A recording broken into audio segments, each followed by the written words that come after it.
Assalamualaikum warahmatullahi wabarakatuh. Alhamdulillahirrabbilalamin. Wabihi nasta'in wa ala umri dunya waddin. Wassalatu wassalamu ala asyrafil anbiya'i wal mursalin wa ala alihi wa sahbihi ajmain, amma ba'du. Kepada yang terhormat Ibu dosen pengampu mata kuliah Ilmu Dakwah, Ibu Nurasiat TMSI, serta teman-teman semua yang saya sayangi. Pertama-tama, marilah kita panjatkan puja dan puji syukur atas kehadiran Allah Subhanahu wa Ta'ala yang sudah memberikan kita banyak kenikmatan sehingga kita dapat berkumpul di diskusi kali ini.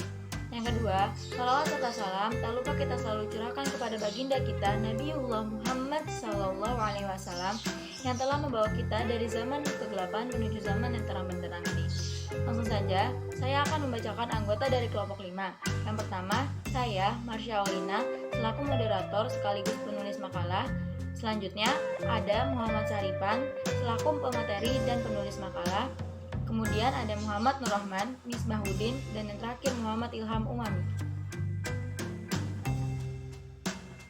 Dan kebangsaan merupakan wawasan utama yang harus ada dalam setiap ormas, organisasi kemasyarakatan Islam di Indonesia. Wawasan keislaman penting karena ia merupakan landasan pokok yang selanjutnya akan menjadi sumber sekaligus spirit dalam menjalankan dan mengembangkan organisasi dakwah. Sedangkan wawasan kebangsaan penting karena organisasi dakwah yang dimaksud tumbuh dan berkembang di sebuah negara bangsa di Indonesia. Untuk itu, sikap nasionalisme menjadi hal yang tidak bisa ditawar lagi. Oleh karenanya, setiap SDM kader dalam organisasi dakwah harus memiliki wawasan keislaman dan kebangsaannya komprehensif. Agama Islam adalah agama yang dianut oleh berbagai ras dan etnis di seluruh penjuru dunia. Dalam kehidupan kaum muslim, Islam menjadi way of the life yang menjamin dan membimbing untuk meraih kebahagiaan hidup di dunia dan di akhirat kelak. Al-Quran sebagai dasar yang pertama dan paling utama yang menjadi pegangan umat Islam memiliki satu sendi utama yang esensial, berfungsi memberikan petunjuk-petunjuk ke jalan yang sebaik-baiknya. Petunjuk-petunjuk yang diberikan Al-Quran dalam bentuk 1. Akidah, 2. Syariah, dan 3. Akhlak.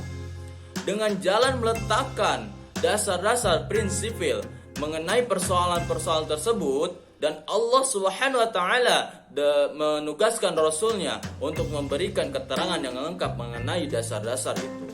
Agama Islam berasal dari Allah. Memahami secara Islam benar mengantarkan umatnya untuk mengamalkan secara benar pula.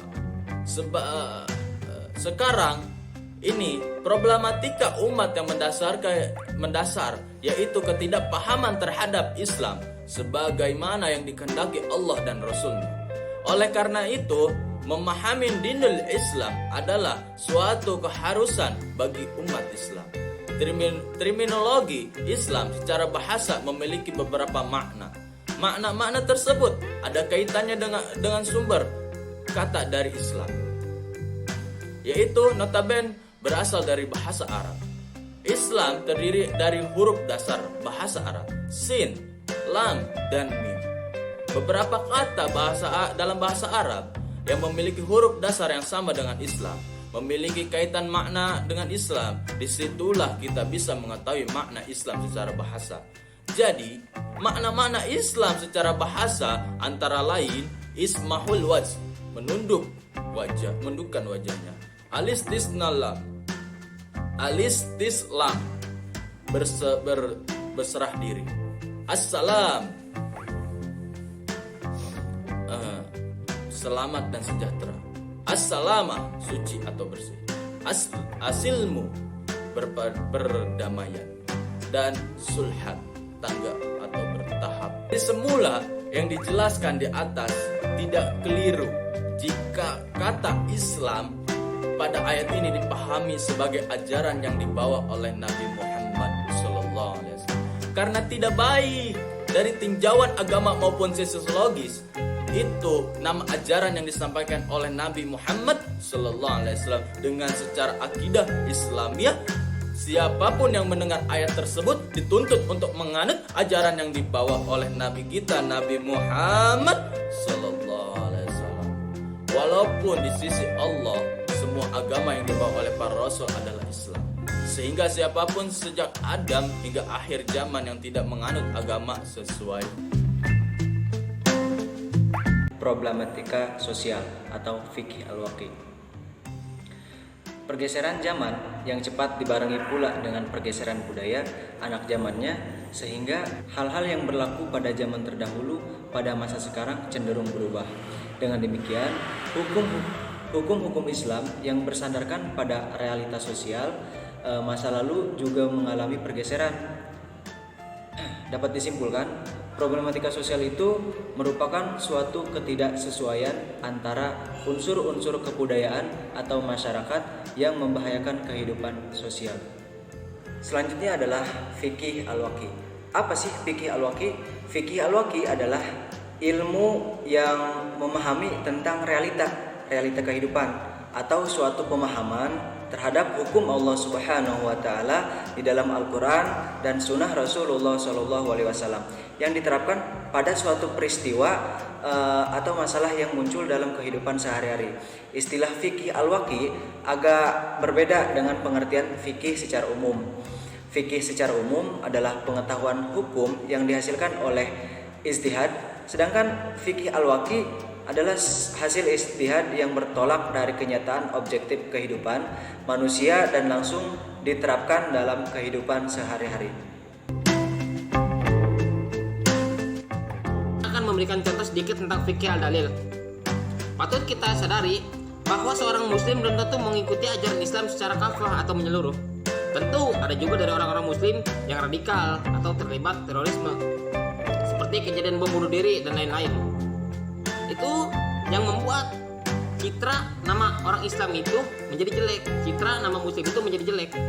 Contoh, pada tanggal 11 September 2001, 19 orang Al-Qaeda ngapain? Ngebajak 4 buah pesawat untuk ditabrakkan pada gedung.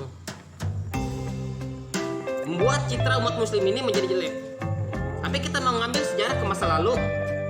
Pada tahun 1209 di daerah, kalau nggak salah namanya Bazir, kalau salah, 20.000 tentara salib membantai orang-orang di situ. Tentunya dengan adanya oknum-oknum tersebut, kita tidak bisa langsung bilang orang Kristen radikal, orang Islam radikal. Kenapa?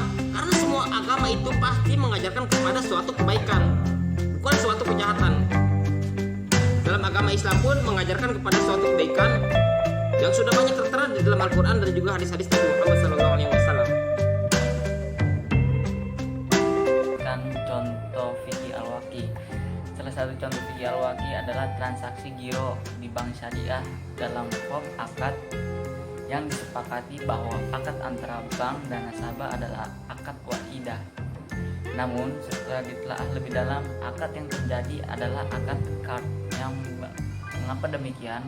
Karena dalam praktiknya uang yang diamanahkan di bank digunakan bank tanpa seizin nasabah, maka bank bertanggung jawab atas usaha nasabah jika terjadi kehilangan maupun keadaan lainnya yang merugikan nasabah, dan praktik tersebut merupakan hukum yang berlaku dalam akad qard. Sekian materi yang bisa kami sampaikan. Kurang lebihnya mohon maaf. Billahi taufiq wal hidayah. Wassalamualaikum warahmatullahi wabarakatuh.